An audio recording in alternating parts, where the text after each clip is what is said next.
Nallamilli Ramakrishna Reddy comments అవినీతి అక్రమాలు అన్యాయాలకు Jagan Mohan Reddy care of address వాటిపై సర్వ హక్కులు జగన్మోహన్ రెడ్డికే చెందుతాయి.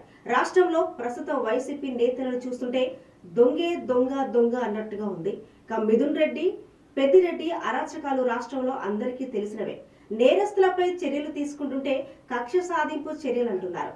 మోదీ నాయకత్వ భారతదేశం 8.2% అభివృద్ధి సాధించింది. కానీ జగన్ 5 సంవత్సరాలు పాలనలో ఏపీ ఆర్థిక వ్యవస్థను కుప్ప కూలిపోయేట్టు చేశారు. ఏపీని అన్ని విధాల ఆదుకునేలా కేంద్ర బడ్జెట్ రూపొందించారు. ప్రజలు కేంద్ర బడ్జెట్ ని మనస్ఫూర్తిగా స్వాగతిస్తున్నారు. అన్ని రంగాలను సృష్టిస్తూ బడ్జెట్ సాగింది.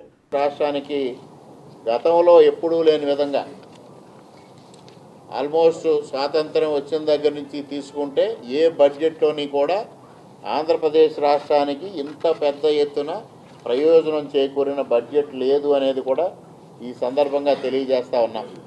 గారికి, హోంమంత్రి గారికి, అదేవిధంగా ఆర్థిక మంత్రి గారికి హృదయపూర్వకంగా కృతజ్ఞతలు తెలియజేస్తూ ఉన్నాం. ముఖ్యంగా ఇవాళ గృహ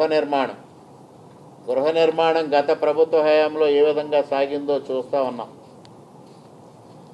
2 సెంట్లు ఇస్తామన్నారు, 3 సెంట్లు ఇస్తామన్నారు, చివరికి సెంటున్నర సెంటుంపావు ఇచ్చి ఏదైతే కేంద్ర ప్రభుత్వం 1,80,000 రూపాయలు అందిస్తూ ఉందో అది తప్పించి రాష్ట్ర ప్రభుత్వం సహకారం ఏ విధంగానూ లేకుండా చాలని గదులతో గృహ నిర్మాణం చేపట్టి ఇవాళ ఎవరైతే లబ్ధిదారుల్ని ఇక్కట్ల పాలు చేసిన సంగతిని చూసాం. ఇవాళ ఆ విధంగా కాకుండా కేంద్ర ప్రభుత్వం మొత్తంగా 4 లక్షలతో గృహ నిర్మాణం చేపట్టాలని నిర్ణయం తీసుకుంది. 2.5 లక్షల రూపాయలు కేంద్ర ప్రభుత్వం నుంచి ఇస్తే రాష్ట్ర ప్రభుత్వం వాటాగా 1,50,000 రూపాయలు ఇవ్వాలి. దానికి నిన్ననే చంద్రబాబు నాయుడు గారు కూడా శ్రీకారం చుట్టడం జరిగింది.